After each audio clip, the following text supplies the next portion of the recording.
कक्षा 10 के सभी विद्यार्थियों का मेरे चैनल में हार्दिक स्वागत है।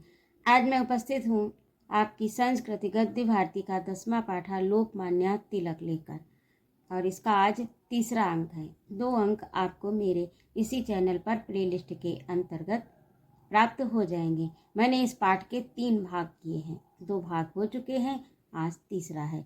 तो आइए बिना विलंब किए पाठ प्रारंभ करें। यहाँ तक आपका हो चुका था। तेन स्वप्रकाशित पत्र द्वय द्वारा, तेन उन्होंने, स्व माने अपने, प्रकाशित, पत्र द्वय द्वारा अपने द्वारा प्रकाशित 2 पत्र उन्होंने आंग्ल शासन की सत्य आलोचनम, राष्ट्रीय शिक्षा, वैदेशिक वस्तूनाम बहिष्कारा, स्वदेशी वस्तूनाम उपयोगी प्रचालिता, यानी उन्होंने अपने द्वारा प्रकाशित 2 पत्रों के द्वारा अंग्रेजी शासन की सत्य आलोचना, राष्ट्रीय शिक्षा, विदेशी वस्तुओं का बहिष्कार यानी विदेशी वस्तुओं को छोड़ना, और स्वदेशी वस्तुना उपयोग, अपनी वस्तुओं का उपयोग, ये अपने पत्रों में प्रचारित किया। स स्वराज्य अस्माकम जन्म सिद्धो अधिकारायति, उन्होंने कहा कि स्वराज्य हमारा जन्म सिद्ध अधिकार है। इति सिद्धांत चा प्रचार्यामास, और उन्होंने इस सिद्धांत का प्रचार किया। एतियो साप्ताहिक पत्रों, इन दोनों साप्ताहिक पत्रों के संपादन में, संचालन में, चा अयम यानी दुखानी सहते, चा अयम यानी इन्होंने जो दुखानी दुख सहे, तेसाम वर्णम दुष्करम, उनका वर्णन करना कठिन है। एतियो साप्ताहिक पत्र, इन 2 पत्रों के संपादन में, संचालन में इन्होंने जो भी दुख सहे, यानी जो दुखानि सहते, जो दुख सहे, तेषाम वर्णम दुष्करम, उनका वर्णन कठिन है। शासनस्य तीव्र आलोचनेन पुनः पुनः अयम शासकः दंडयेति स्म, शासन की तीव्र आलोचना के कारण ये पुनः पुनः बार बार शासकों के द्वारा दंडित भी किए गए। कदापि कथमपि, लेकिन उन्होंने कभी भी किसी प्रकार के लोभ से, भयन भय से, मद से, मत्सर से, अथवा सख्त पक्ष अनुसरणम, उन्होंने कभी भी कथमपि किसी प्रकार के लोभ से, भय से,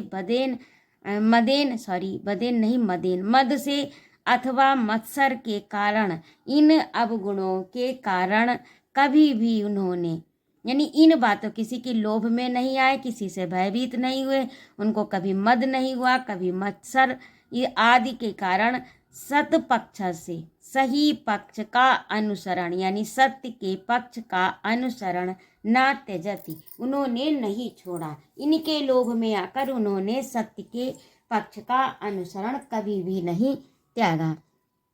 एवं शासक कृतानि सा बहून कष्टानि असहत, और इस प्रकार उन्होंने शासकों के द्वारा बहुत से कष्ट सहे, यानी शासकों ने उनको बहुत से कष्ट दिए। अब आगे देखिए। केसरी पत्र से तीक्ष्ण लेखे कुपिता शासका तिलकम 18 मासिकेन सहस्रम कारावासस्य दंडेन अदंडयनि, यानी केसरी पत्र की तीव्र लेख से कुपित होकर, केसरी पत्र के उग्र लेखों से कुपित क्रोधी हुए शासक तिलक को 18 मास का सश्रम श्रम सहित कारावास का दंड दिया, यानी दंडित किया। केसरी पत्र के उग्र लेखों से कुपित हुए शासकों ने तिलक को 18 महीने का सश्रम कारावास के दंड से दंडित किया। कारावास के दंड से दंडित किया। अस्य दंडस्य विरोधाय, अस्य इनके, दंडस्य दंड के, विरोधाय विरोध के लिए, भारतवर्ष में अनेकों स्थानों पर सभा संजाता, सभा हुई। इनके इस दंड के विरोध में भारतवर्ष में अनेकों स्थानों पर सभा हुई।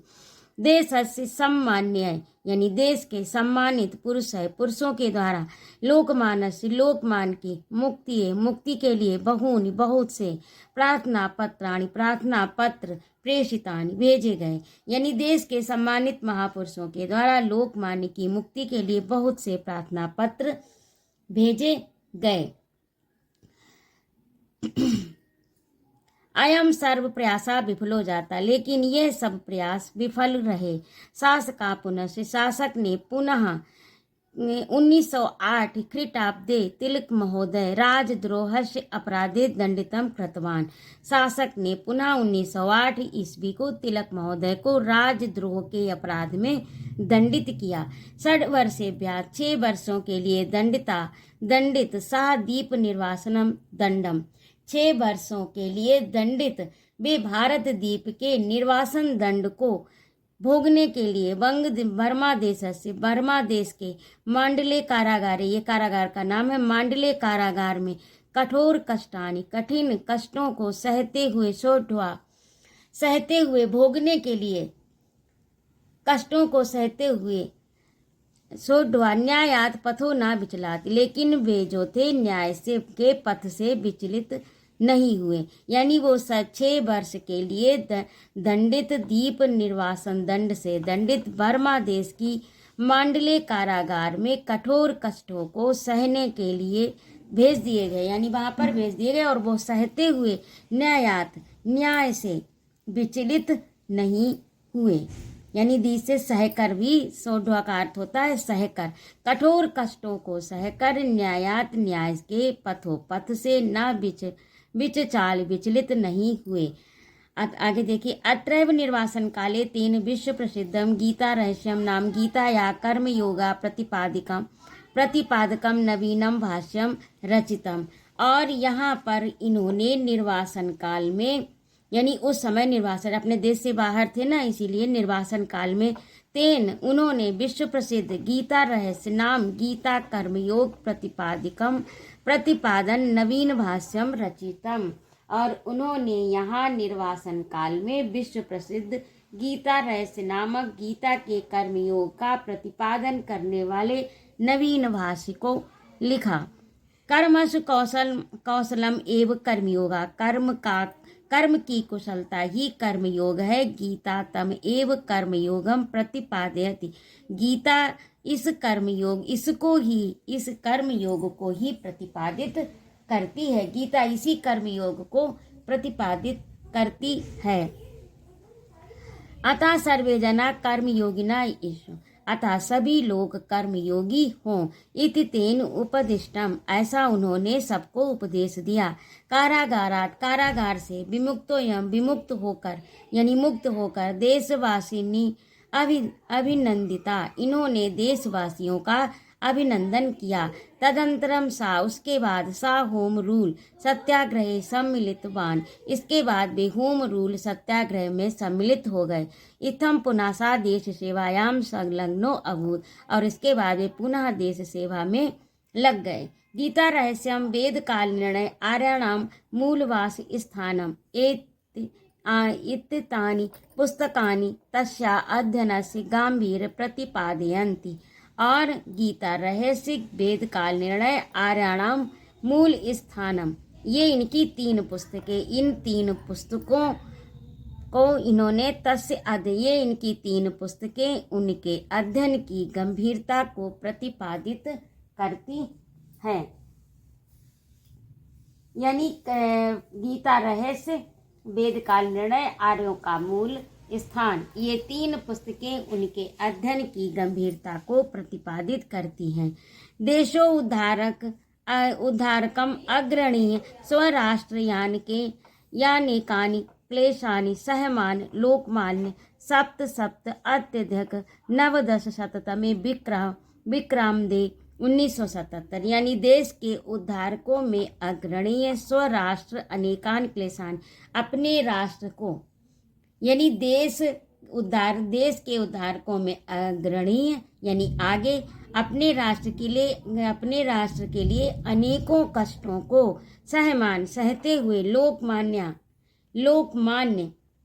तिलक विक्रम यानी 1977 विक्रम संवत को